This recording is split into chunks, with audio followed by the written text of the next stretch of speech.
Welcome to Ann Arbor Democracy, a place for conversation about how our local leaders are elected and how political decisions are made, what this looked like in the past and what it looks like now. This project aims to explore the recent history and current reality of Ann Arbor democracy.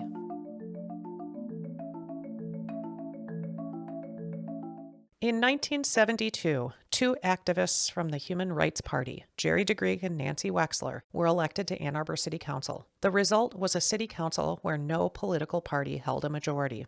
For 1 year, 4 Democrats, including the mayor, 5 Republicans, and 2 members of the Human Rights Party had to collaborate and compromise to find a 6-vote majority. Elections in 1973 changed that composition. Incumbent Robert Harris, who had been mayor of Ann Arbor since 1969, did not run for re-election in 1973. In that year's mayoral election, Democratic candidate Franz Magdis and Human Rights Party candidate Benita Kaimowitz were beaten by Republican James Stephenson. The election of Ward 3 Representative Robert Henry gave the Republicans a new 7-vote majority on City Council. This power shift prompted then City Attorney Jerry Lax to resign. Republican Mayor Stephenson and a Republican majority on City Council then led the process of finding and hiring a new city attorney. In June 1973, they hired Edwin Pear as the new city attorney for Ann Arbor. He held that position until 1975. What follows is part 1 of a conversation I had with Ed Pear in October 2023. You can tell me your name and who you are and why I'm talking to you. Thank you. My name's Ed Pear, just like the fruit, P-E-A-R. And I assume you were talking to me as I was the city attorney of Ann Arbor from 1973 to 1975. I'm presently, and before that, and still a practicing attorney in Ann Arbor with offices out at Domino's Farms. I'm curious to hear your explanation of how you ended up city attorney in 1973.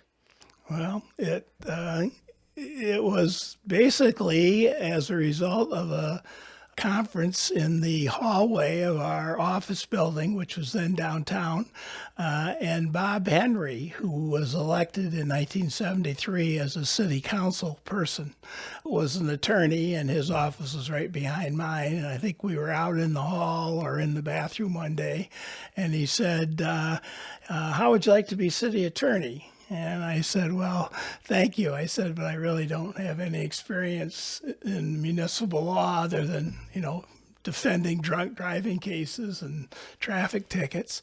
And he said, no, I think you'd be good. And he knew I knew Jerry Lax, who had been the city attorney before me. And he said, well, I'm going to have the mayor come talk to you. Do you know Jim Stephenson? And Jim Stephenson was a patent lawyer and was elected mayor. I knew Jim as a patent lawyer, but I didn't know him. I knew who he was. And about a half hour later, I got a phone call from Jim Stephenson, said, could I come and talk to you? And his office was, I think, 2 buildings away from my office. And he came down and he said, Bob Henry speaks quite highly of you and thinks you should be the city attorney.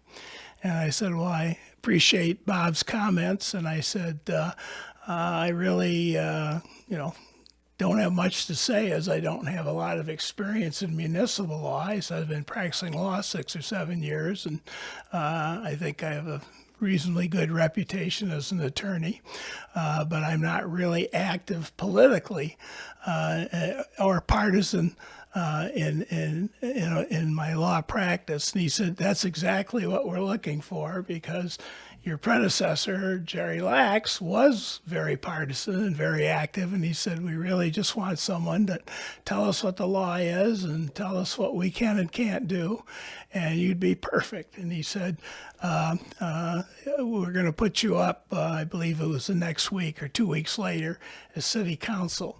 At city council, which city attorney's job, you're voted in by council. You are directly responsible to council. And the night I was at council was the same night that Cy Murray was appointed city administrator. So we were both on the agenda the same night.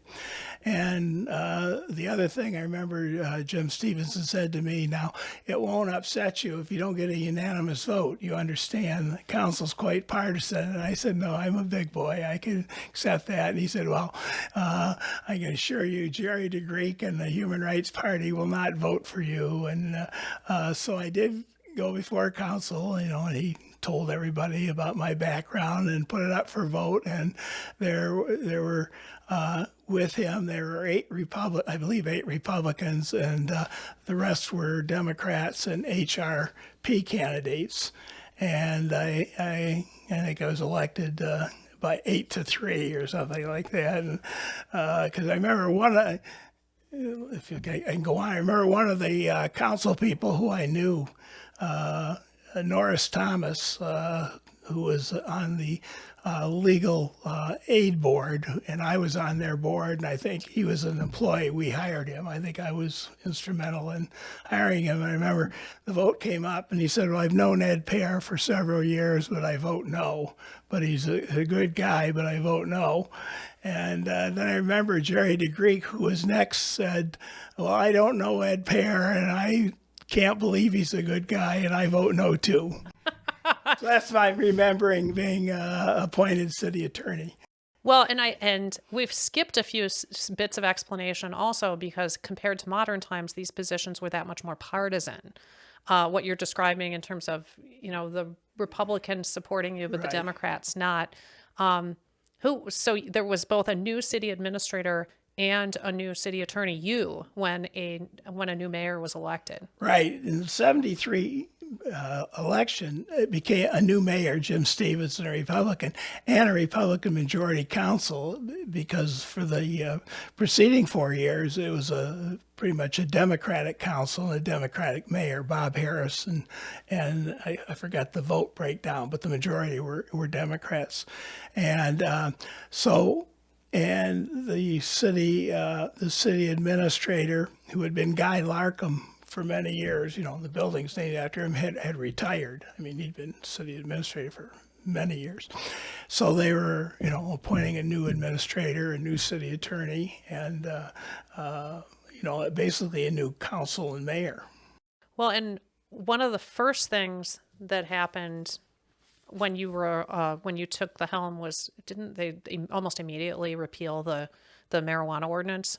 Right. That I think was supposedly a big reason why the mayor and the Republican Party won that election was the council before them had passed a $5 pot law.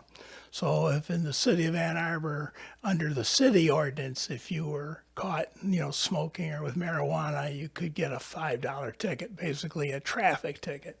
The state law was still, a misdemeanor. I mean, you could get a fine and, up to, I think, 1 year in prison under the state law for just smoking it. So the council, one of their first acts was to repeal the $5 pot law, which they did. And the night they voted on that, of course, the pro pot law people were there, and there was a big demonstration. And as I recall, one of the people in the front row, after the vote was announced that, it passed, the repeal, came up and threw a cherry pie at the mayor. And as a city attorney, I just sat to the right of the mayor. And it didn't hit him. I think it went down and it splashed over, because I remember I had the city code book open to the $5 pot law ordinance, and but I didn't get it. But I guess it got on the page, because I thought the next morning when I opened up my city code book where that cherry pie juice was on, it sort of took out the ink. So that's how I say it was repealed in my city ordinance book.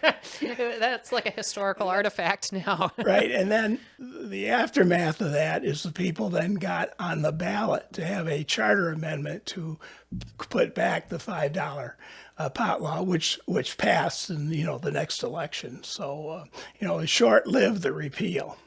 In effect, it didn't have a lot, because there are very few arrests made under the city law. It was mostly under state law anyhow, so, not that many people were getting $5 tickets. The other question that I wanted to ask you about, which was a huge topic of conversation with Jerry DeGrieck, was the anti-discrimination ordinance. And there was a lot of controversy around how that was enforced. Well, that was a result of, yes, the city did and does have a human rights ordinance, and it does not discriminate on, age, sex, and all the other parts. There was an incident at the Rubaiyat restaurant, which was now, I think, on First Street in Huron. I think that's where the Live restaurant is now there. The Rubaiyat was owned by a gentleman, Greg Fennerly, whose restaurant had been on Main Street before it moved there. And my understanding, it may have been Sunday night or it was one other night that was basically women's night at the restaurant. And generally, I think it was lesbian women were going, but I don't think it was just exclusively. And they would, have music, and there was an entertainer, Iris Bell at the time, and I believe as I understand, at one of the nights, Greg Fennerly thought they were not behaving properly, the women dancing with each other and doing all this. And I believe it was him, I don't think it was a manager, I think it was him, pulled the plug on the electric guitar, the music and everything. And I think a riot resulted. I think the women that were there started rioting as it was told us, and Greg Fairley went running up to his office or to his office. And one of the patrons, who later became a council person, I think it was Kathy Kozachenko, claimed that Greg Fennerly punched her in the eye. She had a black eye. Oh, wow. I didn't hear that part of it. So the police investigated it. They went, because there was a complaint made about, a battery on a patron. And I think Mr. Fennerly's statement was he didn't do that. And if she got hit in the face, it was when the door was pulled shut and the doorknob hit her, something like that. So that's what the side said. So the police were told to investigate it. And so they, did their investigation. Basically, there I don't think there were any other witnesses. I think there was just Kathy's statement and then Greg Fennerly's statement. I know I had tried to communicate, to have, if there were people there, and to contact the city attorney's office, and no one did. And it was just, we had the reports.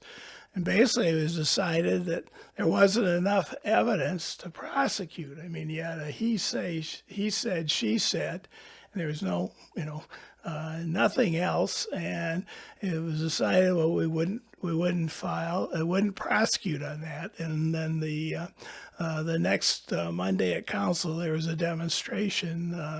And I think Jerry DeGrieck instituted it, or started with a resolution to fire both the chief of police, who'd been there 30-some years, and myself, who'd been there probably less than a year, because we didn't prosecute her. So if I'm not mistaken, either the council, it was enough that the council ended early or went home, or we just broke for an hour or two and then came back. But it was a pretty, demonstration, people walking around behind, saying bad things about you and about your family. But that was my recollection of it. And it didn't pass, so I wasn't fired that night. It just occurred to me, since you knew Jerry Lax, when you were encountering these troubles, and did you ever talk to Jerry about, what was going on? Did he ever offer you any advice? I don't recall ever talking about that with Jerry. Jerry Lax had been the city attorney for 4 years, and Jerry and I were classmates during the same year in school, and I've known Jerry, for a long time, and his wife and my wife and he and I are friends, and we went to a lot of social activities together. And after the mayor said he was going to appoint me, I remember going over to City Hall and talking to Jerry, telling him, that I had been appointed. And he actually, as I recall, he said, I give the mayor credit for choosing you as an attorney. He could have done a lot worse. And there was a staff of 4 attorneys there, and I told all of them that I would want them all to stay if they wanted to. Well, 2 of them had already taken new jobs after the election, one with the University Medical School and one county attorney. And they said they didn't know who the new attorney would be. And, if they knew it was going to be me, they would have certainly stayed. But they'd already committed to a new job, and they didn't want to take a job and then quit, tell the people they weren't going to come there. So Jerry was always helpful. In fact, the first day I was city attorney, I think one of the first people that came by my office was Bob Harris, the former mayor. And I walked in, and I knew Bob. I knew of him. I didn't really know him. And he came in to congratulate me and tell me that it was really a great job. And, he was sure I would like, doing it. And I always thought that was real nice. And he was absolutely right. It was a great job. And, professionally, it was probably one of the best times in my practice. I'm fascinated by the idea that half the department of people underneath you actually had made other plans because they were uncertain about who their next boss would be. You said there were 4, and that 2 of them had already found other jobs. But the election, I believe, probably was in March or 1st of April, and I wasn't hired as a month or so later, maybe almost 2 months later. So, I think knowing that the city attorney was appointed by council, there was a good chance I knew there would be a new city attorney, and I think I probably would have done the same thing. They'd all been practicing there for about 4 years. What did you observe? And I'm asking this question partly because when I was on council, like modern times, the city attorney regularly attended all of our meetings and witnessed all of what went on. Is that how it works when you were on? Right. I was at all the council meetings, and I dealt with all the council people. I remember Kathy Kozachenko many times would come by and ask if I would help her, as other council would once in a while, help her with the wording of a resolution they wanted to bring. Not whether I was in favor or against it. It was not my choice, but to help her word it. And I remember I'd say, Kathy, don't tell anybody I'm helping you. Sometimes the Democrats, sometimes the Republicans would ask too. But we were active, and we were at the agenda session when they set the agenda, and I think. I always thought that was my main job, was being the attorney for the council. And again, I was not the attorney for the Republican Party. I was the attorney for the city. And other attorneys handled the ordinances. Other attorneys handled the various committees, the zoning board or the housing commission and things like that. So, now I gotta poke a little at this, that Kathy Kozachenko would ask you for help and you'd tell her not to tell anyone you helped her. Now, how does that work? Because I appreciate that she was the Lone Ranger. Right. So it's not like she had any allies who would say this wasn't right. So were you afraid that 10 members of council would be mad at you if you helped Kathy with anything? No, I wasn't. And the difference when Jerry DeGrieck was there, and Nancy was there too. Right. When you had a second person, every resolution would get seconded, although they wouldn't pass. Poor Kathy, once she gave a resolution, many times there'd be no seconds. And and she was a very, very pleasant woman, and we always got along, as I did I felt even Jerry DeGrieck outside of the council meetings. He was always, a gentleman and very, very nice to me. In part 2, Ed talks more about how the city's legal department worked with city council members. He shares some of the controversies that were debated during that time, including the contested election of 1975. Like and subscribe if you'd like to be alerted to more content like this.